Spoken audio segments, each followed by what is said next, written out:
आप सभी के जो भी इष्ट देव, देवी देवता जो भी हैं, आपके कुल देवी देवता, या आपने किसी गुरु से कुछ दीक्षा ली है, कोई मंत्र, है ना, या सरस्वती के मंत्र, जो भी आपको आता है आप वो चैंट कर सकते हैं।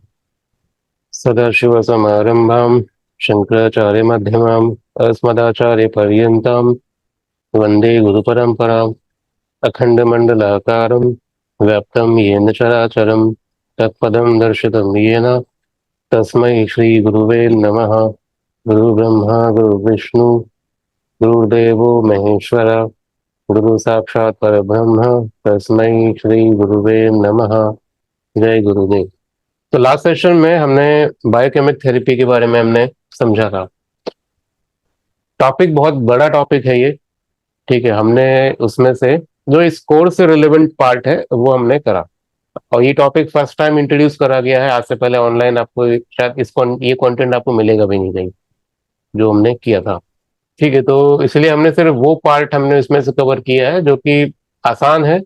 और ये कोर्स हमारा रेमेडियल बेस्ड कोर्स है, तो वहां पर मैंने आपको हर राशि के, जब एफ्लिक्शन में आता है वो पर्टिकुलर राशि, तो बॉडी में किसकी डेफिशिएंसी होती है ना, वो हम लोग आइडेंटिफाई करते हैं। उसके बाद डिपेंडिंग ऑन दैट सॉल्ट, है ना, वो सॉल्ट है, पोटेशियम है, मैग्नीशियम है ना, क्या जिसका भी डेफिशिएंसी है, उसके इक्विवेलेंट हमने उसके कुछ फूड हैबिट्स भी हमने पढ़े थे कि आपको फूड्स में ये चीजें इंटेक करनी चाहिए ताकि वो डेफिशिएंसी को उसको फिल करेगा, है ना। तो ये हमने किया था। अब देखिए, मेरे इस कोर्स का जो जो मकसद है वो ये है कि आपको टॉपिक समझ में आए, उसके बाद उसको किस तरीके से आपको यूज करना है वो आप अपनी तरीके से आप उसको डेवलप कर सकते हैं। आप ये बात समझ रहे हैं कि अगर, देखिए, अल्टीमेटली कोर तो ज्योतिष ही है। जब मैं आपसे कहता हूं कि एरीज राशि का ये पर्टिकुलर सॉल्ट डेफिशिएंसी होने पे ये हमको फूड्स लेने चाहिए। अब वो एरीज पर्टिकुलर राशि कैसे एफ्लिक्शन में आती है ये मुझे बार बार बताने की आई थिंक जरूरत नहीं पड़ेगी, आप लोग को आता होगा, ये मैं मान के चल रहा हूँ। हालांकि फिर भी मैं नेक्स्ट जो हमारी क्लासेस स्टार्ट होंगी, पेड क्लासेस, उस पे मैं एफ्लिक्शंस को कैसे जज करना है ये भी मैं बताऊंगा एक क्लास में, है ना। क्योंकि सारे रेमेडियल क्लासेस अल्टीमेटली डिपेंडेंट है इस बात पे कि वो राशि, वो ग्रह एफ्लिक्शन में है कि नहीं, है ना। अगर आप लोग वही सही से जज ना कर पाओ तो ये फिर रेमेडीज बताना भी यूजलेस है। तो इसीलिए एक या दो क्लास मैं डेडिकेटेड में इस टॉपिक पे लूंगा कि हम कैसे जज करें कि एफ्लिक्शन को कैसे हम लोग देखें चार्ट में, है ना। डिपेंडिंग ऑन दैट हम रेमेडीज की जो भी हमारी क्लासेस, हर क्लास में हम लोग कुछ अलग टाइप की चीजें पढ़ेंगे, तो वो रेमेडीज आप लोग सजेस्ट कर सकते हैं, ठीक है। तो ये हमारा पैटर्न रहेगा। आज की क्लास में हम लोग एक और यूनिक टॉपिक पढ़ेंगे। शायद ये भी टॉपिक आपको इंटरनेट पे नहीं मिलेगा, और ऐसा नहीं है कि ये टॉपिक कोई मैंने फर्स्ट टाइम बनाया है, ये मेरा डेवलप किया हुआ नहीं। ये एक बहुत प्राचीन विद्या है ना, एक एंशियंट नॉलेज है ये। इसको बहुत समय से लोग यूज कर रहे हैं अलग अलग तरीके से, है ना। हम लोग बहुत बार देखते हैं बट हम लोग समझते नहीं है उस चीज को। और बहुत नेचुरल रेमेडी है ये, है ना। इसको वृक्ष विज्ञान भी बोलते हैं हम लोग। वृक्ष विज्ञान का नाम से आपको समझ में आ रहा होगा कि ये विज्ञान, ये साइंस कनेक्टेड है आपके ट्रीज के ऊपर, है ना, ट्री एंड प्लांट्स, ठीक है। तो ये भी एक रेमेडियल मेजर हमारे लिए हो सकता है। तो जब भी आप उपाय की बात करते हैं ना, तो हम लोग ये प्राकृतिक उपाय को भूल के हम लोग आज के समय में ना कुछ अप्राकृतिक उपाय भी बनाने लगे हैं। अप्राकृतिक का मतलब अननेचुरल रेमेडीज। हर वो रेमेडी अननेचुरल है जो नेचर की इवोल्यूशन में उसकी हेल्प ना करे। बात समझ में आ रही है सबको? कोई अगर ऐसा उपाय कर रहा है टोने टोटके के नाम पे, जिससे प्रकृति हमारी स्पॉइल होती है, जिससे हमारा नेचर स्पॉइल हो रहा है, तो समझ लेना कि वो कोई ज्योतिष का प्रिंसिपल उस पर नहीं लग रहा, है ना। बहुत से ऐसी तांत्रिक क्रियाएं हैं जहां हम ऐसी चीजें कर बैठते हैं जो प्रकृति के उल्टा चल रही होती हैं। बेनिफिट मिलता है नहीं मिलता वो एक अलग बात है, बट एटलीस्ट हम उसको ज्योतिष तो ना बोले, हम ज्योतिष जब भी हम बात करेंगे, खासकर वैदिक ज्योतिष की, जहाँ वैदिक वर्ड आ गया वो नेचुरल है, ठीक है। और आज जो उपाय बात करेंगे ना, उसमें प्राकृतिक उपाय शायद ही कुछ है। इस उपाय के अपने कुछ टर्म्स एंड कंडीशंस हैं, अपने कुछ लिमिटेशंस हैं, वो ना वो हम एक एक करके चीजों को समझेंगे।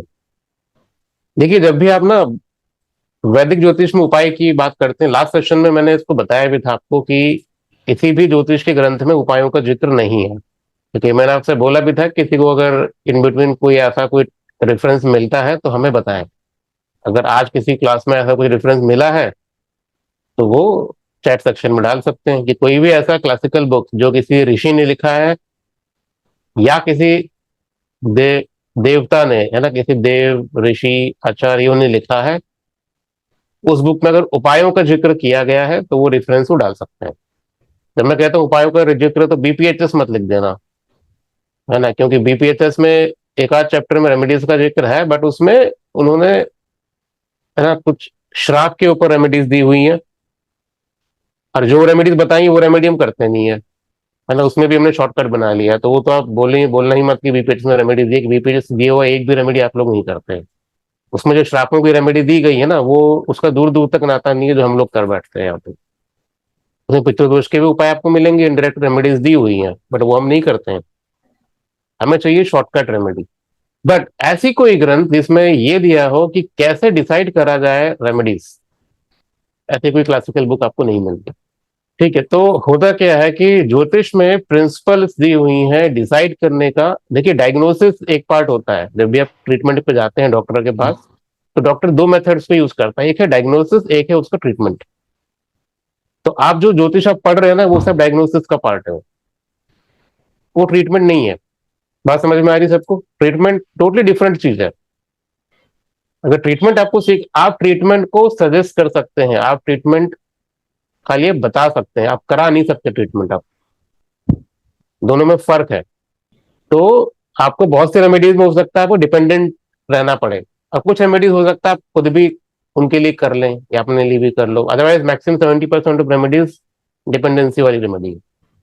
आज जो रेमेडी की हम बात करेंगे, ये हर कोई कर सकता है खुद, ठीक है। कोई साइड इफेक्ट नहीं है रेमेडीज का, और सिंपल सरल उपाय है। बट इसका जो डिस्क्रिप्शन आपको मिलेगा, वो आपको प्योर ज्योतिष के बुक्स में नहीं मिलता। वो आपको मिलेगा आयुर्वेद में, ठीक है, वो आपको मिलेंगे दूसरे ग्रंथों में। वनस्पति विज्ञान जो मैंने बोला, वनस्पति विज्ञान अपने आप में पूरा एक साइंस है, ठीक है, ये भी हमारे वेदों का ही पार्ट है, ठीक है। वेदों के जो 40 जो ब्रांचेस हैं, उन 40 ब्रांचेस में से वन ऑफ द ब्रांच ये है जहां पर आपको इस पर्टिकुलर सिस्टम का आपको नॉलेज मिलता है। हम उसको, अब ज्योतिष एक ब्रिज की तरह काम कर रहा है, ठीक है। हमने कुछ वनस्पति को हमने आइडेंटिफाई किया, कुछ पेड़ पौधों को, और उसको हमने ग्रहों से जोड़े, और हमने पता किया कि जब भी वो पर्टिकुलर प्लैनेट आपके एफ्लिक्शन में आता है, अगर वो पर्सन उस ट्री या प्लांट के साथ, है ना, कुछ बॉन्डिंग एस्टेब्लिश करे, तो वो ग्रह उसका ट्रांसफॉर्म होना स्टार्ट हो जाता है। बात समझ में आ रही है? ठीक है, तो कहने का मतलब ये हुआ, जिसमें शुरू में आपसे बोला कि कोई भी ऐसा उपाय जहां पर आप प्रकृति के बढ़ने में उसका आप हेल्प करते हैं, वो आपकी वैदिक ज्योतिष की रेमेडी है। तो अगर आप इस पूरी प्रकृति को आप देखें, पूरे नेचर को, तो नेचर में क्या कहते हैं, प्लांट्स, ट्रीज, ये सब नेचुरल हैं, ये सब अपने आप बढ़ते हैं। आप, कोई भी प्लांट, कोई भी ट्री डिपेंडेंट नहीं है ह्यूमन बीइंग के ऊपर कि वो आएगा पानी देगा तभी हम बढ़ते हैं, है ना। नेचर विल टेक केयर, है ना। बहुत सारे पेड़ पौधे ऐसे जो अपने आप उग रहे हैं, ठीक है। प्रकृति अपना काम करती है, और प्रकृति को आपकी जरूरत नहीं है, आपको प्रकृति की जरूरत है। तो हमें करना क्या है कि हम उस प्रकृति के काम में थोड़ा सा हम भी शामिल हो जाएं अगर, तो प्रकृति भी आपका साथ देना शुरू कर देती है आपके कामों में। बड़ा सिंपल सा ये गणित है। बात समझ में आ रही है? जैसे मैं, मान के चलिए मैं कुछ काम कर रहा हूँ अभी, फॉर एग्जाम्पल, हम अभी पीपल पेड़ लगाना है, ठीक है, तो मैं ऐसे ऐसी जगहों को तलाश कर रहा हूँ जहां पर हम पीपल पेड़ लगा सकते हैं। आप में से कोई अगर जुड़ के हमारे साथ चलता है, ठीक है, आपने हमारी हेल्प करी, तो बदले में हम लोग भी आपकी हेल्प करेंगे, है ना, किसी न किसी आपके कामों में। तो हो क्या रहा है कि गिव एंड टेक वाला हम सिस्टम पे चलते हैं, कि आपने मेरी थोड़ी मदद करी, मैंने आपकी मदद करी। यही है, प्रकृति भी सेम चलती है ना। प्रकृति को हमेशा ग्रो करना है, प्रकृति हमेशा चलती है फॉरवर्ड, ठीक है, आप उसके फॉरवर्ड मूवमेंट में, आप उसकी इवोल्यूशन में आप भागीदारी बन जाओ। आपको जीवन में जो चाहिए प्रकृति खुद देगी आपको। कोई कोई संघर्ष नहीं है जीवन में। ठीक है, कोई स्ट्रगल नहीं है। जितने भी स्ट्रगल, जितने भी आप ये फिलोसॉफिकल शब्द देखते हो ना कि बिना पसीने बहाए कुछ नहीं मिलता, वो आजकल इंस्टाग्राम में अगर एक दो जिम की वीडियो देख लो ना, वर्कआउट फिटनेस वाली, तो इंस्टाग्राम फीड्स में बार बार वही वीडियो आती हैं। उसमें बड़ा धमाकेदार वो मोटिवेशन दिखाते हैं, वो नो पेन नो गेन, है ना, पसीना बहाएंगे तभी तो आगे बढ़ेंगे, है ना, ऐसे मोटिवेशनल स्पीकर्स भी बात करते हैं ना। बट जो वैदिक फिलोसॉफी है वो बिल्कुल उल्टा है इसका, है ना। जो प्रकृति का नियम है बिल्कुल अलग है इससे। प्रकृति में मनुष्य के लिए एटलीस्ट स्ट्रगल नहीं है। ठीक है, वो नियमों को आप समझे। श्री सूक्त का जब आप पाठ करते हैं या पुरुष सूक्त का पाठ करते हैं या अथर्वशीर्ष का जब आप पाठ करते हैं ना, उन सब का मैसेज में एक चीज है, यही कि जीवन को एफर्टलेस जिया जा सकता है। तो उसमें एक मैसेज है, डू लेस अकम्प्लिश मोर। बस ये हमको अचीव करना है। ये अचीव तभी हो पाएगा जब आप प्रकृति के साथ चलने लगते हो। तो आज ये जो हम उपाय करने वाले हैं ना, ये वही प्राकृतिक उपाय है। ठीक है, बट इसके कुछ अपने नियम हैं, वो हम समझेंगे। और ये वृक्ष विज्ञान का एप्लीकेशन जो हम सीखने वाले हैं, ये ग्रह के लेवल पे भी होता है, राशियों के लेवल पे भी किया जाता है, नक्षत्र के लेवल पे भी किया जाता है। इसके अलावा इसके और दो तीन एप्लीकेशंस हैं, वो भी आज हम समझेंगे। कोई डाउट है किसी को इसमें यहाँ तक, तो वो पूछ सकते हैं। अनम्यूट करने का ऑप्शन सबके सामने ओपन है। हम एक्चुअल टॉपिक पर जाएं। अभी तक कोई डाउट है किसी को? हाँ सचिन जी बोलिए। सर मैं ये पूछ रहा था, हम्म। एक सेकंड। हाँ, मैं ये पूछ हम्म। रहा था कि आपने बताया कि हम राशि के एंगल से भी कर सकते हैं, ग्रह के एंगल से भी कर सकते हैं, नक्षत्र के एंगल से भी कर सकते हैं। तो आइडेंटिफिकेशन कैसे करेंगे कि हमें कौन सा पर्टिकुलर उपाय करना चाहिए? बिकॉज जब भी हम किसी भी पीरियड में चल रहे होते हैं तो तीनों ही इन्वॉल्व होते हैं कहीं ना कहीं। नहीं, तीनों इन्वॉल्व नहीं होते हैं। ओके। यही चीज हमें समझनी है कि तीनों इन्वॉल्व नहीं होते हैं, है ना। ऑब्वियसली देखो, रोल सबका है ना। जब कोई ग्रह एफ्लिक्ट होगा तो उस एफ्लिक्शन के पीछे बहुत से कारण होंगे। ठीक है, बट उस ग्रह के एफ्लिक्शन से आपको ये नहीं मान लेना कि वो ग्रह भी हो गया, वो ग्रह जहां बैठा है वो हाउस भी एफ्लिक्ट हो गया, वो नक्षत्र भी एफ्लिक्ट हो गया, ऐसा नहीं होता है। ठीक है, हो सकता है कि ग्रह के साथ हाउस एफ्लिक्ट हो जाए, ये बिल्कुल पॉसिबल है, मैक्सिमम केस में होता है। ठीक है, पर नक्षत्र एफ्लिक्ट हो ये जरूरी नहीं है। अगर ऐसा होने लगे तो आप ये समझो कि अगर मेरा फिफ्थ हाउस एफ्लिक्ट हो गया, तो उसके कहने का मतलब ये हो गया कि फिफ्थ हाउस की सारी प्रॉपर्टी, सारे कारक तत्व खत्म हो जानी चाहिए। ऐसा नहीं होता है ना। तो उस फिफ्थ हाउस में इवेंट को गवर्न करने के लिए ना बहुत पैरामीटर है। उस फिफ्थ हाउस में जब आप कहते हो कि आपकी इंटेलिजेंस, फिफ्थ हाउस इंटेलिजेंस को रूल करता है, करेक्ट। अगर इंटेलिजेंस आपकी इंपैक्ट हो रही है, इसमें इसका मतलब क्या है कि कहीं ना कहीं वो जो कारक ग्रह है जो इंटेलिजेंस को दिखा रहा है ना, वो और फिफ्थ हाउस एफ्लिक्ट हो रहा है, ये हम मानते हैं। ठीक है, हो सकता है राशि भी एफ्लिक्ट हो जाए। बट ध्यान देना कि उसी फिफ्थ हाउस में ना और भी कारक तत्व काम कर रहे होंगे। जुपिटर काम कर रहा होगा जो संतान कारक होगा, है ना। पूर्व पुण्य का भी भाव है, वो भी काम कर रहा होगा। अभी सबके सब तो एफ्लिक्ट नहीं हो रहे होंगे, इसलिए कभी भी पूरी हर कंप्लीट एफ्लिक्शन नहीं होता है, कुछ पार्ट उसका एफ्लिक्शन होता है। जो पार्ट एफ्लिक्शन हो वो आपको आइडेंटिफाई करना आना चाहिए। ज्योतिष में यही तो सीखते हैं हम लोग, है ना। अगर आपको ये क्लैरिटी नहीं है माइंड में, तो रेमेडीज बताना मुश्किल है। इवन इवन लास्ट क्वेश्चन में इसको मैंने क्लियर किया था कि रेमेडीज लोग कैसे बताते हैं, है ना। वो दशा को देख के बता दिए, उस हाउस का एफ्लिक्शन को देख के बता दिया, एक ग्रह का उपाय बता दिया। ऐसा नहीं करना चाहिए हमको। जब तक आप वो बाइफर्गेट ना कर पाओ कि एफ्लिक्शन एग्जैक्टली एग्जिस्ट कहाँ करती है, तो रेमेडियल कहाँ से बता पाएंगे आप। इसीलिए तो लास्ट सेशन में जब हमने बायोकेमिक की बात करी थी, तो आपने ध्यान दिया होगा मैंने खाली राशि की बात करी है, वहां ग्रह की हमने बात नहीं करी। क्योंकि वो जो डोमेन है बायोकेमिक का ना, वो राशि इंक्लूसिव ऑफ देयर प्लैनेट्स, राशि और उसके लॉर्डशिप दोनों को कवर कर रहा है वो। तो वो आसान था, वहां पर आपको ज्यादा आपको दिमाग नहीं लगाना, इसलिए मैंने पहले लिया। अब जैसे जैसे हम रेमेडीज में आगे बढ़ेंगे ना, तो रेमेडी और ज्यादा कॉन्क्रीट और स्पेसिफिक होता जाएगा। आपको अभी वाले क्लास में समझ में आ जाएगा कि हर राशि का, हर ग्रह का, हर नक्षत्र के प्लांट्स अलग अलग है। तो अगर अलग अलग दिए गए हैं तो कुछ तो मतलब होगा फिर तो। अलग अलग देने का मतलब है कि वो ऋषि ये भी तो बोल रहा है ना कि नक्षत्र रिफ्लेक्ट हो तो ये वाला पौधा लगाना है आपको। अगर ग्रह रिफ्लेक्ट होगा तो ये पौधा लगाओ। अगर अलग अलग पौधे दिए गए हैं तो अलग अलग मतलब भी होगा फिर, है ना। अदरवाइज ज्यादा आसान था कि मैं राशि राशि और ग्रह के पौधे बताऊं। कोई भाव रिफ्लेक्ट हो गया, राशि का पेड़ लगा दो, ग्रह के पेड़ लगा दो, बात खत्म हो गई। नक्षत्र की जरूरत क्या है फिर। अगर तीन चीजें हैं तो तीनों का अपना पर्पस है कुछ, तो वो हमको जज करने की बात है बस, है ना। वो हम आने वाली क्लास में सीखेंगे इसको अलग अलग कि कैसे जजमेंट करते हैं हम लोग। राइट क्योंकि सर, वो राइट। जजमेंट बहुत इंपॉर्टेंट है। जजमेंट नहीं होगा तो रेमेडी तो छोड़ दो, आप इवेंट भी नहीं बता पाओगे आप। राइट। हम खाली तुक्के मार रहे होते हैं बस इवेंट्स में। वो ऐसे है, अभी करते हैं उसको भी। हाँ लता जी। सर मुझे ना वो लास्ट क्लास जो आप लोगों ने की थी ना, मैं तो उस समय ट्रैवल कर रही थी, मुझे मिल नहीं रही अभी यूट्यूब में।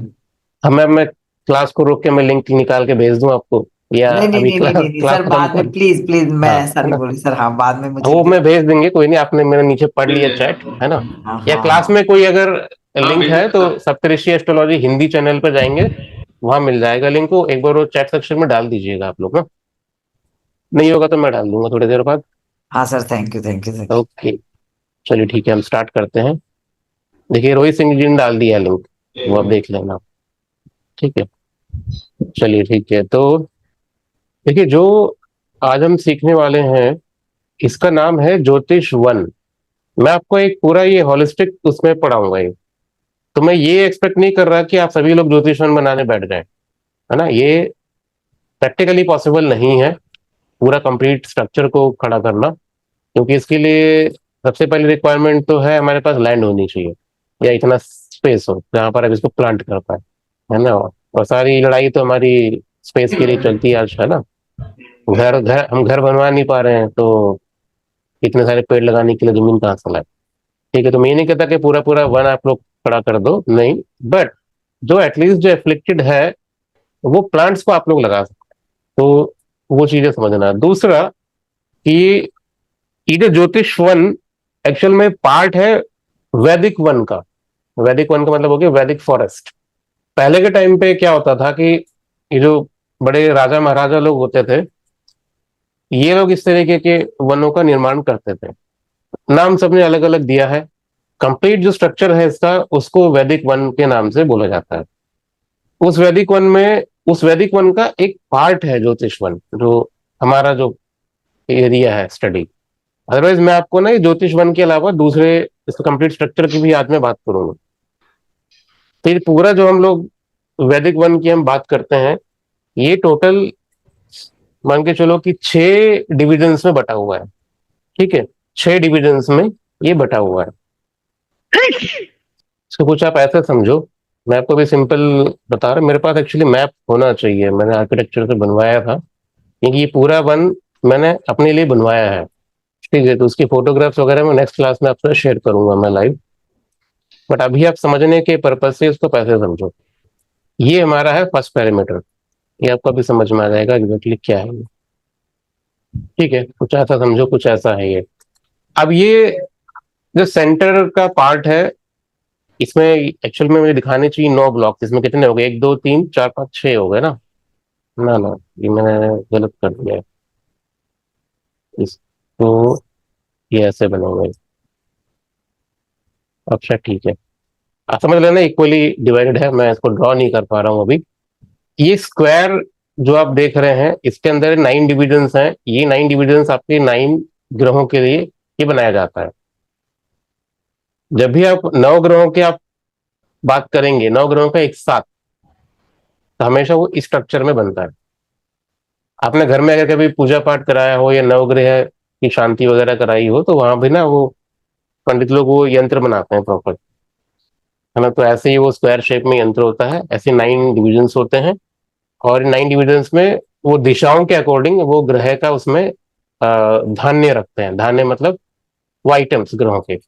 तो ये जो पोर्शन मैंने बनाया ना, ये सबसे इनर मोस्ट सर्कल है ये। ठीक है, इसको हम लोग इसको नाम दिया जाता है, इसको हम लोग बोलते हैं नवग्रह वाटिका। ठीक है, ये बहुत बड़ा बनता है। एक एक जो मैंने पोर्शन आपके में खाली दिखाने के लिए बना रहा हूँ, बट इसका जो एक्चुअल बनेगा कैसा आप ये देखो।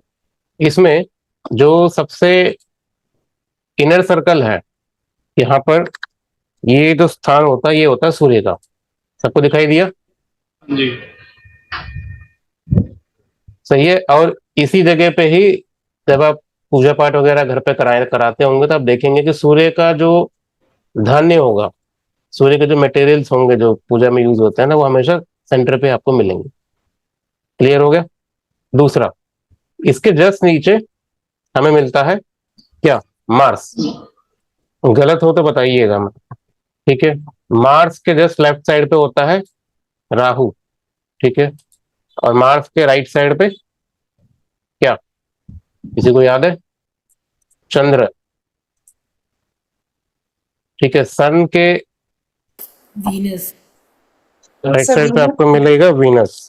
सर ठीक है। सरप्राइजिंगली सारे साउथ इंडियन मंदिर में नवग्रह के हर बार प्लैनेट्स रहते हैं, इसी फॉर्म में रहते हैं, इसी इसी ऑर्डर। फॉर्म में रहेंगे, हाँ। सर मैंने जो न्यूमरोलॉजी में देखा उसमें राहु मार्स एंड मून और टॉप पे है, फिर सेंटर में जुपिटर और Jupiter and Mercury and then the last one is the Ketu, वो सेंटर में आते हैं। तो हाँ, तो वो वैदिक नहीं है ना वो।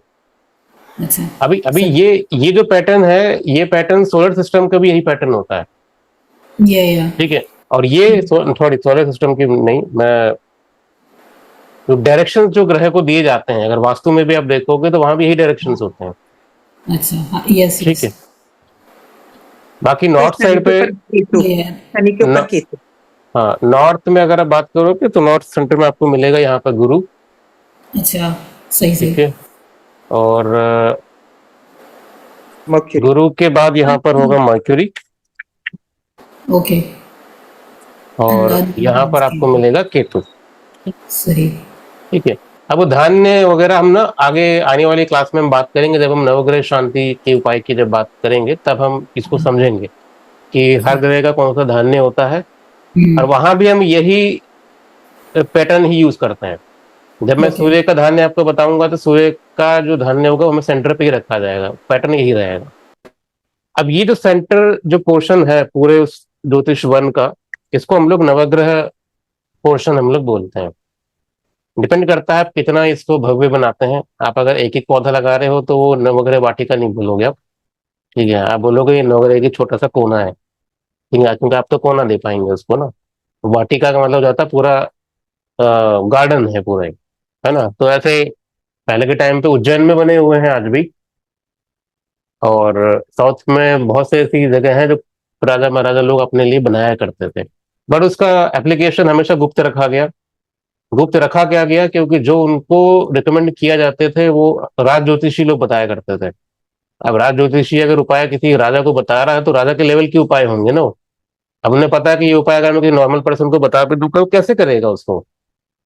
तो नॉर्मल पर्सन को क्या उपाय बताया गया इनमें से, वृक्ष विज्ञान में से, वो उपाय थे जब कोई रत्न धारण नहीं कर पाते थे तो वो जड़ी बूटी पहनते थे वो, है ना? किसी ग्रह के जड़ को पहन लिए तो वो भी इसी वृक्ष विज्ञान का ही पार्ट था वो, है ना? बट वो उसका छोटा रूप था जो कि हर कोई नॉर्मल आदमी यूज कर सके। तो इसका मतलब मैं ये नहीं बोलता कि ठीक है अगर राजा महाराजाओं की ये उपाय है तब हमें क्यों बता रहे, हम तो अब भी नहीं कर पाएंगे, ऐसा नहीं है, ठीक है? इसको आप अपने लेवल पर छोटा मोटा उपाय कर सकते हैं आप।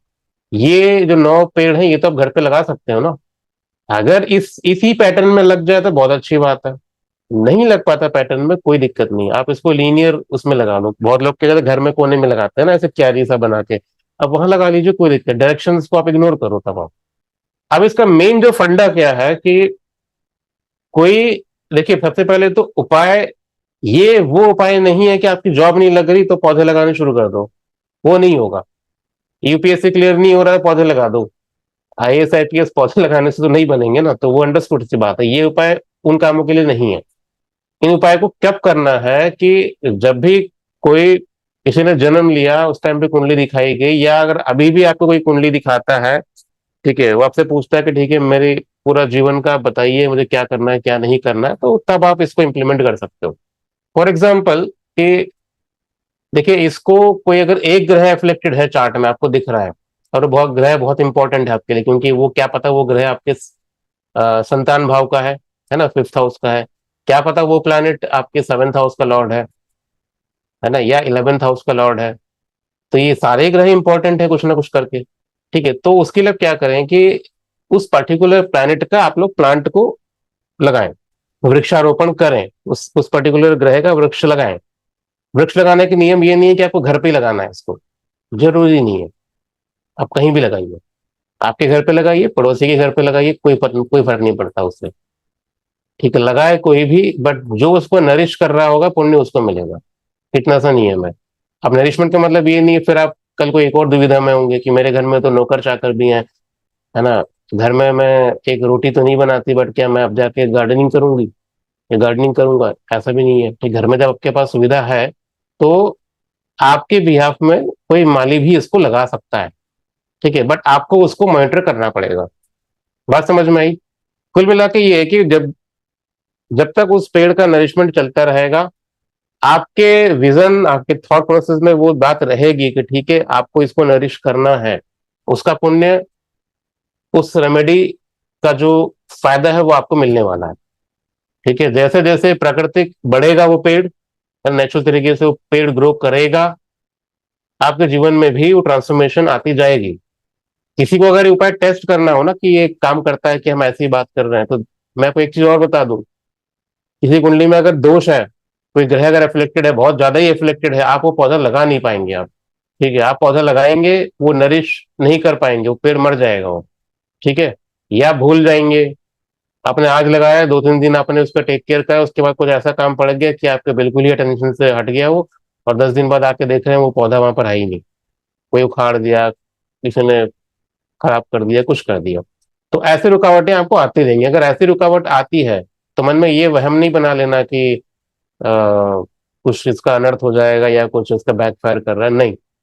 जितना कॉम्प्लेक्स और जितना पावरफुल आपका वो एफ्लिक्शन होगा, उतनी रुकावटें आएंगी उस पौधे को बढ़ने में।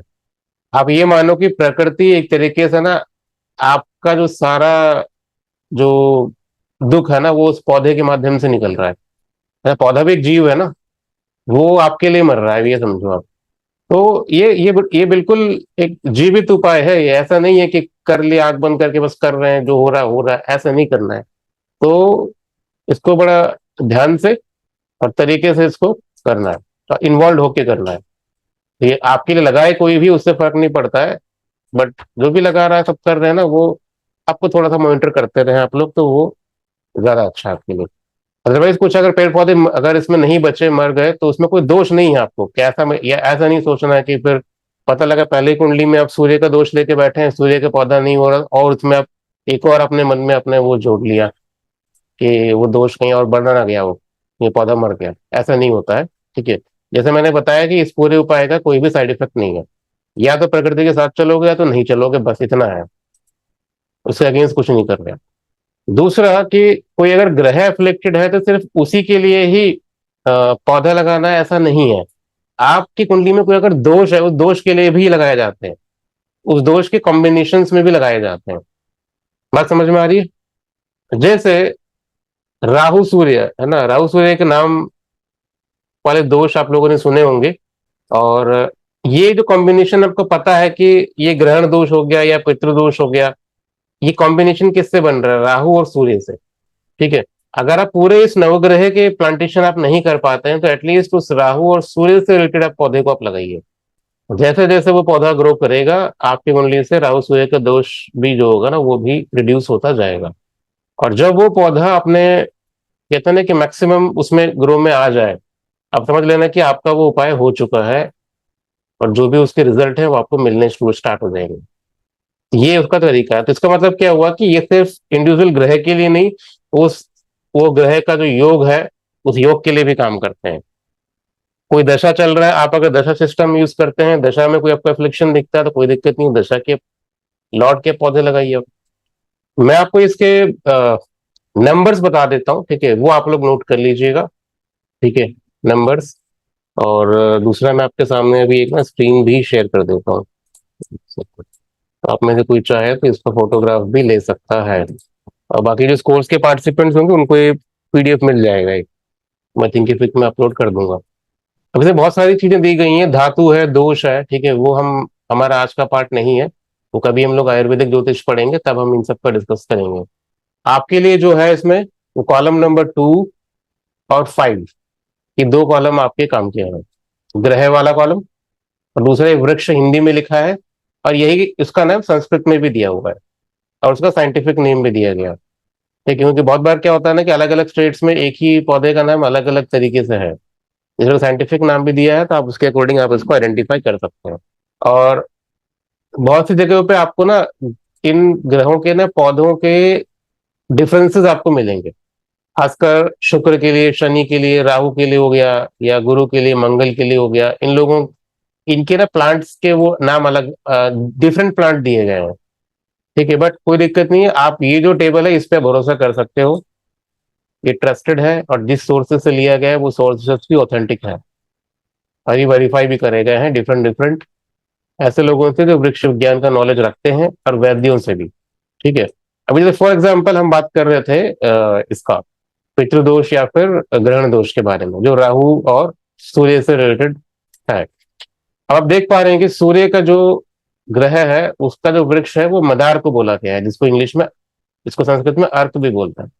अर्क का पौधा देखा था किसी सभी ने? कहीं यस थोड़ा सर। जंगली सा होता सब है, कहीं भी प्राय वो उगता है। गणेश जी को लगता है, वो हाँ सर जी, जो गणेश शिव जी को लगता है। चढ़ता है सावन में, वही ना? जी हाँ जी। शिव जी हाँ, मतलब कहीं कहीं चढ़ा जाता है, बट हाँ वही समझ, इसके अंदर से ना वो ऐसे नेट पे फोटो भी फूल देखोगे होते आपको हैं मिल जाएगा, है ना? सर, जिसके सफेद फूल होते हैं छोटे वाले, राइट? होते हैं, उसका मिल्की सा होता है। वाइट ग्रीनिश, हाँ, वाइट मिल्की सा होता है। हाँ, सर आई थिंक मेरे पास है वो। है ना? ये जब नवग्रह की आहुति दी जाती है यज्ञ में, तो वहां भी इसका ऐसे संविधा की तरह यूज किया जाता है। ये सारे संविधा वाले ही हैं, अगर आप पौधे देखो तो इन सब की संविधा बनती है। ठीक है, तो ये पौधे हैं। अब इसमें एक कॉलम नहीं है, वो आप लोग लिख लेना, मैं आपको बता देता हूँ कि कितने कितने पेड़ लगाने चाहिए इनके। ठीक है, अगर देखिए, अगर आप नवग्रह वाटिका बना रहे हैं तब तो कोई लिमिट नहीं है। ठीक है, आप सभी के आप 100 लगाएं, 10 लगाएं, वो आपकी चॉइस है, डिपेंडिंग ऑन द स्पेस, है ना? बट अगर आपके पास स्पेस नहीं है, आप चाहते हैं कि नहीं मैं लिमिटेड उसमें ही करूं, तो उसका अपना नंबर्स हैं। लाइक सूर्य का हो गया, सूर्य के लिए अर्क का एक ही पौधा लगाया जाता है, एक पौधा इनफ। कहीं कहीं एक बोलते हैं, कहीं कहीं 7 पौधे को बोलते हैं। ठीक है, 7 पौधे। मेरे अकॉर्डिंग आपको 7 पौधे लगाने चाहिए, सबसे बेस्ट है, जो मैंने खुद ने भी प्लांटेशन में यूज किया। तो सूर्य के लिए 7 मदार का पौधा लगाया जा सकता है एज अ रेमेडियल पार्ट, और सातों के सातों को आपको नरिश करना है। किसी कुंडली में अगर सूर्य का दोष है, एफ्लिक्शन है, तो वो उसे रिड्यूस हो सकता है। Sir Clear? कैन आई से समथिंग? हाँ। यदि आप दूसरे कंट्री में रह रहे हैं और सूर्य और केतु का दोष है, हम्म। तो फिर मदार जैसे पौधा तो नहीं मिलेगा, सो फिर क्या नहीं लगा मिलेगा तो उस केस में ना आप लगवा सकते हो ना, जैसे मैंने बोला भी कि आपको अवेयरनेस होनी चाहिए कि आपने कुछ लगवाया। अगर आप मान के चलो बाहर रहते हैं, इंडिया में कोई आपका परिचित होगा जो आपके बिहाफ में लगा सके, अच्छा वैसा चलेगा फिर? वैसे चलेगा। बट आप ओके थोड़ा सा अपडेट रहते रहिएगा ना, या ऐसे लोगों को बोलना कि जो सच में ही लगा दे। ओके। ठीक है, तो वो आप और से कर सकते। मदार का पौधा तो बहुत जंगली पौधा होता है, इसको लगाया थोड़ी ना जाता है, खुद उगता है ना। नहीं, लगा भी सकते हैं। सर यहाँ तो हमारे यहाँ मिलता है, हम न्यूयॉर्क में हैं, मेरे यहाँ मिला हम्म, है, मैंने लगाया है घर में। बिल्कुल लगाते हैं। रुचिकर भी अभी जैसे क्या होता है ना, हम लोग भी पूजा पाठ यज्ञ करते रहते हैं, तो जितने भी जो तो सामग्री की जो संविधाएं होती है ना, वो हम लोग खुद अपना बनाते हैं, है ना? तो वो उसके लिए हमको प्लांट, हम हमारे प्लांटेशन ही है और वहीं से हम लोग संविधा को रेडी करते हैं। तो ये सर कैन लगता आई है, आस्क, ऐसा कोई दिक्कत नहीं रुचिका है। हाँ। मैम को कहाँ से मिला ये? I want to know. नहीं, वो जो बता रही है ना, वो बात सही है कि वो जंगली पौधा है। वो बहुत बार क्या होता है, आपको सड़क के किनारे ऐसी जगहों पे ना जंगलों में मिलते हैं, अपने आप उगते हैं, तो और इसलिए वो हमारे बोल इनफैक्ट रहे ना, हमारे मैं मारवाड़ी हूँ, तो हैं। हमारे हाँ। तीज के दिन, अभी तीज गई है ना। हम्म, तीज के दिन हमारे है ना, जो हम लोग जब फास्ट ब्रेक करते हैं चंद्र दर्शन करके, तो इसके पत्ते में, अर्क के पत्ते में ही हम लोग कच्चा दूध से पहले फास्ट ब्रेक करते हैं। हम्म, तो सही है। दूध तो आपको पॉइजनस मिला होता कहाँ है। ये? Actually I want to know, हाँ। मिला कहाँ? हम भी न्यूयॉर्क के पास है, इसलिए पूछ रहे हैं। न्यूयॉर्क के पास ना, यहाँ पर I am in Queens in New York, यहाँ पर कुछ दुकानें हैं जहाँ पर से ना हम उनको रिक्वेस्ट करते हैं कि वी नीड दिस प्लांट्स, और वो ला के देते हैं। अगर ओके ये या you can just take down my number, if you are near by me I will let you, I will just get it, give it to you, no problem. Hmm. तो okay, यहाँ तो can ये you give बहुत a number मिलता है, please? तो क्या सड़क से उखाड़ के लगाया जाए? है यहाँ तो बहुत अगर ज्यादा। अगर नहीं उखाड़ नहीं के प्रवीण लगाया आई जी, विल राइट इट अगर डाउन इन द टेक्स्ट। अगर प्रवीण जी अगर इतनी क्षमता है कि सड़क से उखाड़ के आप उसको लगा के फिर जीवित कर दो तो बिल्कुल लगाओ, क्या क्या क्या दिक्कत ठीक है जी। है ना। बट अगर सूर्य आपका रिफ्लेक्टेड हुआ वो टिकेगा नहीं। मैं दोनों चीजें आपको बता रहा हूँ, नहीं, ठीक मैं है। वैसे पूछ रहा हूँ, सूर्य तो हाँ मेरा ठीक है सर तो एक क्वेश्चन है। सर हाँ एक क्वेश्चन है। सर जैसे आपने कहा कि ये मैदान हमको सड़क के किनारे में मिल जाता है, हाँ जी हाँ, मैंने देखा है सड़क के किनारे पे होता है। हम उसको निकाल के रीप्लांट नहीं कर सकते, पर अगर हम उसी की टेक केयर कर लें, जैसे मान लीजिए हम पानी चढ़ा दें या आप वहां करो जाके ना, करें, करो, स्टिल इट बिल्कुल वर्क्स। बिल्कुल बिल्कुल और वो तो डायरेक्ट, वो तो अच्छा है और वो जल्दी काम करेगा। ओके। ठीक है, जल्दी काम करेगा। Thank you sir. बट ऐसे केसेस में जो मैंने देखे हैं, जो एक्सपीरियंस है, जो जनरली जब जब पहले हम कंसल्टेशंस वगैरह करते थे, रेमेडी जब मैंने टेस्टिंग के लिए बताया करता था, तो ऐसे शॉर्टकट ये तब भी लोगों के दिमाग में आए थे, जैसे आज जो क्लास में पूछे जा रहे हैं ना, तो ऐसा पहली बार नहीं पूछ रहे आप लोग। सबके मन में पहले यही आता है कि नया लगाऊं बीज से उसको, बिल्कुल उसको डेवलप करूं, उसे बहुत टाइम लगेगा, ऐसा तो फिर मेरा सूर्य जब तक मैं 5-6 साल हो जाऊंगा तब तक ये मेरा फल नहीं देगा। ये एक मन में रहता है साइकोलॉजिकली। पर ऐसा नहीं है, वो जैसे जैसे ग्रो करेगा उपाय आपका शुरू हो जाता है काम करना। फिर लोगों को लगता है ज्यादा दिमाग लगाते हैं कि नहीं, अगर मैं ऑलरेडी डेवलप जो है पहले से ही, मैं उसी को अगर संभाल के चलाने लगूं तो बहुत जल्दी काम करेगा, बिल्कुल काम करेगा। बट होगा क्या कि जो वो नरिश कर रहा है, अगर उसके सूर्य सच में ही गड़बड़ है तो वो जो प्लांट जो लगा हुआ है ना वो भी मर जाएगा। यही इसकी ब्यूटी है। बात समझ में आ रही है? मैं आपको उसका रिवर्स तरीका बताता हूँ। आप लोग क्या करो कि ये 9 ग्रह के पौधे आपको दिख रहे हैं आपके सामने, आप इनको आइडेंटिफाई करो जो ऑलरेडी ग्रो हो चुके हैं। ठीक है, आप दो 2 महीने का आप टास्क रखिए अपने पास कि 2 महीने में आप इन 9 के 9 पौधों को आप नरिश करो जो ऑलरेडी ग्रो में है।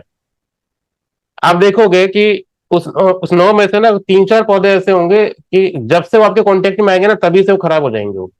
ठीक है, अगर ऐसा हुआ तो आपको ज्योतिषी के पास जाने की जरूरत नहीं है। आप समझ लेना कि वो जो प्लांट हैं जो जो डिटोरिएट होने स्टार्ट हो चुके हैं ना, वही वो ग्रह हैं जो आपकी कुंडली में खराब है। ये रिवर्स भी तो कर सकते हैं ना हम लोग, हर बार जरूरी नहीं है कि कुंडली देख के ही आप आगे जाओ, इस पर रिवर्स भी पॉसिबल है। बट आपको पौधे ढूंढने पड़ेंगे। बात समझ में आ रही है मैं क्या कहने की कोशिश कर रहा हूँ, है ना। जरूरी पौधे लगा के ग्रो करके उसको ठीक करें, इससे अच्छा है कि जो ऑलरेडी ग्रो कर रहा है उसको नरिश करना स्टार्ट करो। और अगर वो पौधा नरिश नहीं हो रहा आपसे, रुकावटें आ रही हैं, तो वो एक इंडिकेशन है कि ये पर्टिकुलर ग्रह जो है आपके लिए अच्छा नहीं है ना। उसको अब ज्यादा से नरिश करो, अगर वो मर जाता है कोई दिक्कत नहीं, दोबारा लगाओ। बट वो टेस्ट होगा हर बार, तो ये हमको ध्यान में रखना है। दूसरी चीज की, बहुत बार ना आपको इनके ऑल्टरनेट भी मिलेंगे पौधों के। ठीक है, तो ऑल्टरनेट भी हैं। अब ऑल्टरनेट कितने ऑथेंटिक हैं इसका मैं वेरीफाई नहीं कर सकता।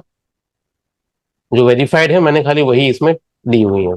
ठीक है, तो मैं इससे पहले क्वेश्चन लूं, मैं एक चीज में और बता देता हूँ। जैसे मैंने बताया सूर्य के लिए 7 प्लांट्स ना, सब 7 लगाने हैं। अगर आपको कुंडली में सूर्य का दोष है, आप खाली एक सूर्य का ही उपाय करना है, तो आपको 7 अर्क के पेड़ लगाने चाहिए मिनिमम। उसके मल्टीपल्स में लगाएंगे और अच्छा है। ठीक है, 7, 14, 28 ऐसे मल्टीपल्स में भी इसको लगा सकते हैं, 21 ऐसे मल्टीपल्स में भी इसको लगाया जा सकता है। चंद्र के लिए हाँ आर्क को आंकड़ा भी बोलते हैं, आंकड़ा के नाम से ज्यादा मशहूर है ये। हाँ, आंकड़ा के नाम से भी इसको बोला जाता है। चंद्र का जैसे हो गया, ठीक है, पलाश बोलते हैं, पलाश भी बड़ा पॉपुलर है। अगर चंद्रमा का दोष है तो मिनिमम आपको 2 पलाश के पेड़ आपके लगने चाहिए, 2 नंबर्स। ठीक है, मंगल, मार्स, मंगल के लिए जो खरीरा के नाम से बोला जाता है, कत्था, है ना, वो 9 प्लांट्स लगाने चाहिए, 9। ठीक है, 9 प्लांट्स। ऐसी से मर्क्यूरी के लिए अपमार्ग का यूज किया जाता है, जिसको चिरचिटा भी बोलते हैं, वो 5। अब अपमार्ग जो होता है ना, ये कोई पेड़ नहीं है, ये है ना, ये कटीला सा होता है, अगर आपने देखा होगा इसको, है उठखंडा ना। पंजाबी में बोलते हैं, झाड़ी होती है उससे हाँ, कांटे झाड़ी सी होती है ना वो झाड़, तो वो क्लस्टर में बनते हैं। तो वो जब मैं आपसे ये कह रहा हूँ कि वो उसके 5 क्लस्टर लगेंगे, 5। ठीक है, तो 1-2 पौधों का एक क्लस्टर बना लो आप, 1-2-3 ऐसे ऐसे पौधों का एक क्लस्टर बना लो, ऐसे आपको 5 क्लस्टर्स लगाने हैं। ठीक है, ये ऐसे लगाए जाते हैं। देखिए, जो पेड़ है प्रॉपर पेड़, वो नंबर्स में लगाइए। जो झाड़ के फॉर्मेट में है उसको क्लस्टर्स में लगेंगे।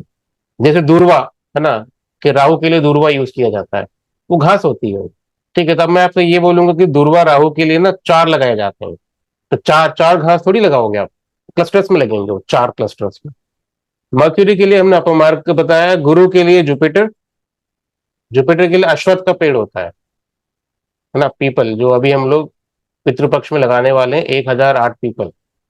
ठीक है, तो मिनिमम 3 अश्वत्थ के पेड़ लगाने चाहिए पर्सन को, अगर इसका जुपिटर रिफ्लेक्टेड है तो। ठीक है, अभी क्या है कि जिसके पास स्पेस नहीं है, कि अश्वत्थ का पेड़ है वो स्पेस लेता है। ठीक है, वो छोटा नहीं होता, वो ऐसा नहीं है कि कहीं पे लग जाए, उसका पेड़ स्पेस लेगा अच्छा खासा। तो इसीलिए कोई अगर लगाना चाहे तो हमारे जो सप्तऋषि एस्ट्रोलॉजी कैंपेन कर रही है, पितृपक्ष में लगाएगी। पितृपक्ष का अपना महत्व है। अश्वत्थ का पेड़ पितृपक्ष में लगाना का अपना एक अलग बेनिफिट है, आपके एंसेस्टर पितृदोष और आपके पितरों के आशीर्वाद के लिए होता है। बट कुंडली में अगर उनके गुरु का दोष भी है तब भी अश्वत्थ उनके लिए बहुत अच्छा है। तो कोई अगर प्लांटेशन करना चाहता है तो वो हमारे इस कैंपेन में पार्टिसिपेट कर सकता है, तो उनके बिहाफ में संकल्प करा के हम लोग लगा सकते हैं उसको। तो ऐसे ही सेम शुक्र के लिए, ठीक है, शुक्र के लिए 6 ये लगते हैं ट्री। ठीक है, गूलर, गूलर जिसको बोला जाता है। 7वां हमारा हो जाता है शनि का, कि शनि के लिए शमी का पेड़ है, सबको आइडिया है शमी क्या होता है, वो लगा सकते हैं। कितने शमी के पेड़? 8। सेम ऐसे राहु के लिए मैंने बताया क्लस्टर में लगेंगे दुर्वा, वो लगेंगे 4 क्लस्टर में, है ना, 4-4 के ग्रुप में ये घास लगती है। सेम ऐसे केतु के लिए हो गया 7, है ना, उसको दरभा बोला जाता है, उसको कुश भी बोला जाता है। ठीक है, दरभा, है ना, ये 7 के क्लस्टर में लगेंगे। तो अगर आप इन टोटल नंबर्स को अगर आप काउंट करोगे ना पूरे 9 के 9 को, तो टोटल ये 45 है। तो 45 पेड़ जब मिलेंगे तो एक हमारा कंप्लीट होता है नवग्रह का। सर एक बार प्लीज, वीनस के कितने लगाने आपने कहा? शुक्र के 6 ओके, ना, थैंक यू गूलर 6 के उसमें लगते हैं। सर। सर केतु के लिए कितना? केतु के लिए 7 के क्लस्टर लगते हैं, 7। सर मून का कितना है? मून का 2 पलाश। सर ठीक है, सन के लिए सन के लिए 7। ठीक है, 7। एक्चुअली इन नंबर्स के अपने अपने कारण है, तो नंबर हम इतना डिटेल में मैं नहीं जाऊंगा। जैसे सूर्य के 7 हो जाते हैं, 7 घोड़े का प्रतीक है वो, है ना, 7 डेज होरा से ही चलता है ना सब कुछ है, तो उसका अपना 7 नंबर का बड़ा महत्व है उसमें। तो ऐसे सभी के अपने अपने कारण है। तो वो नंबर मैंने आपको बता दिए, वो नंबर आप लोग उसके क्लस्टर्स में आप लोग लगा सकते हैं। ठीक है, अब मैं क्वेश्चंस लेता हूँ। नवीदा जी बताइए। सर मेरा क्वेश्चन ये है कि आपने बोला कि जो भी प्लांट आप अगर लगाते हैं, अगर आपका दोष है, राइट, तो वो प्लांट तो कभी लगेगा नहीं, लाइक वो अपने ऊपर ले लेगा और वो मर जाएगा, राइट। हाँ। तो अब मुझे ये है कि लाइक यू आपको कॉन्टिन्यूसली लगाते जाना चाहिए अनटिल और अनलेस कि वो प्लांट उगने लग जाए आपके पास। हाँ हाँ, अब ये उपाय यही है। उपाय का अभी मैंने शुरू में बताया कि अगर उपाय, अगर आपकी कुंडली में बहुत बड़ा दोष है उसका, तो वो सस्टेन नहीं करेगा। ठीक है, अच्छा, तो हर बार ऐसा नहीं होगा कि सस्टेन नहीं करेगा, ऐसा नहीं होता है। बहुत बार क्या होता है कि दोष तो होता है कुंडली में, पर बहुत बड़ा सीवियर दोष नहीं होता, सस्टेन कर जाता है वो। ऐसा गारंटी नहीं है कि हर बार वो मरीज रहना है, ऐसा नहीं होता है। बट अगर वो मान के चलिए इनकेस अगर वो सस्टेन नहीं करा, अब दोबारा लगाइए। सही ठीक है, और आपको कब तक लगाना है? जब तक वो सस्टेन ना कर जाए। एग्जैक्ट। जब वो सस्टेन करने लग जाएगा ना, तब आप समझ लेना कि आपका उपाय काम करना शुरू कर दिया। तो क्या जो प्लांट ज्यादा उग रहा है, क्या उसका भी कोई वो है, नुकसान भी है क्या? नुकसान रिवर्स नहीं करता कभी ये। अच्छा, लाइक जैसे मैंने बताया ना कि प्रकृति के साथ हम लोग चल रहे हैं। ठीक है, अगर अच्छा। प्रकृति में मान के चलो कि गूलर बहुत उग रहा है और आपने भी गूलर लगाया, आपके भी बड़े अच्छे खासे फल गए, हाँ, तो रिवर्स नहीं होगा कुछ, है ना। अच्छा, नुकसान अभी भी गूलर का जो पेड़ है ये शुक्र के लिए होता है। अब प्रकृति शुक्र का पेड़ तो उगा रही है ना अपना, आपने अगर 2-3 और उगा दिए तो प्रकृति के लिए तो और अच्छा है, इसमें नुकसान क्या है? सही ओके। सर, लेकिन ऐसे बोलते हैं ना, पीपल का पेड़ तो घर पे नहीं लगता है, तो नहीं घर पे लगाना क्यों चाहिए। लगाना है आपको? तभी तो मैंने आपसे बोला कि सप्तऋषि लगा रही है, हमारे साथ जुड़ के लगाइए। पर अब आपके साथ कैसे आश्रम में लगा रहे हैं, जंगलों में लगा रहे हैं, हम तो ऐसी जगह लगा रहे हैं, घर पे नहीं लगा रहा है। सो ये हमने अभी ग्रह का आपको समझ में आ गया, सरल है। ठीक है, बहुत ज्यादा कोई गणित कैलकुलेशन की जरूरत नहीं है। जो एफ्लिक्शन में आपको दिखता है या जो योग आपकी कुंडली में है, जो अच्छे योग नहीं है, वो योग किन ग्रहों से हो रहे हैं, उन ग्रहों के प्लांटेशन हमको करनी है। नंबर ऑफ प्लांटेशन मैंने आपको बता दिया है। ठीक है। अब अगर कोई सक्षम है, किसी के पास अगर इतना स्पेस है कि वो इस पूरे नवग्रह को ही स्थापित कर सकते हैं, तो वो जो मैंने आपको इधर देख रहे हैं, जैसे ना सूर्य के पौधे बीच में, उसके ऊपर गुरु, उसके नीचे मंगल, ऐसे जो किए हैं इस पैटर्न में आपको लगाना है। ठीक है। अब यहाँ पर नंबर ऑफ ट्री मैटर नहीं करता है, आप चाहे एक लगाएं, दो लगाएं, ब्यूटिफिकेशन के लिए हो सकता है आप इसको इक्वली डिवाइड करके लगाएं, वो आप पे डिपेंड करता है। वो नंबर तब मैटर करेगा जब आपको इंडिविजुअल करना है तब, और जब पूरा आप इसको नवग्रह वाटिका ही बनाएंगे तो नंबर मैटर नहीं करता। मिनिमम उतने तो लगने ही चाहिए जितने नंबर बताएं। टोटल 45 होता है सब नवग्रहों को मिला के, 45 नंबर बनता सर है। वो 45 51 हो रहा है जो आपने नंबर लिखाया है वो जोड़ के। 51 नहीं, 45 हो रहा होगा। नहीं सर, मैंने 3 बार जोड़ लिया, 51 हो रहा है। अच्छा, 51 इसलिए हो रहा होगा क्योंकि सूर्य का मैंने 7 लिखवाया है। हाँ ठीक है, हाँ हाँ। तो वो ठीक है। 51 हो रहा होगा तो 51 इसमें लगेंगे मिनिमम। उसके बाद आप चाहे उसको 1000 लगाओ, 10,000 लगाओ, वो आप पे डिपेंड करता है। ठीक है। सर मैं ऑनलाइन ये नवग्रह का देख रही हूँ ना, तो सन के नीचे सब में बस सैटर्न आ रहा है, मार्स नहीं आ रहा। सन के नीचे सैटर्न कहाँ आएगा? वो आ रहा है, गलत आ रहा है, फिर मैं क्या बोलूँ उसमें। वो अच्छा ठीक है, तो मैं हाँ इसकी हाँ फोटो ले लेती हूँ फिर। हाँ हाँ, वो आप ले लो इसकी फोटो, ये सही है। ठीक। ठीक है।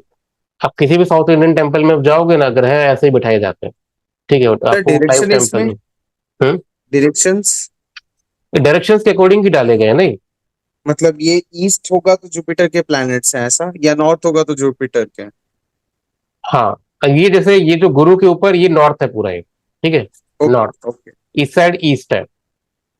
हाँ, शुक्र बुध वेनस। शुक्र चंद्र यहाँ पर है, ये ईस्ट हो गए। और राहु ओके मार्स चंद्र आप देख रहे हैं, ये साउथ हो गया इस साइड पे। और केतु शनि और राहु का हो गया वेस्ट। ओके। ठीक है।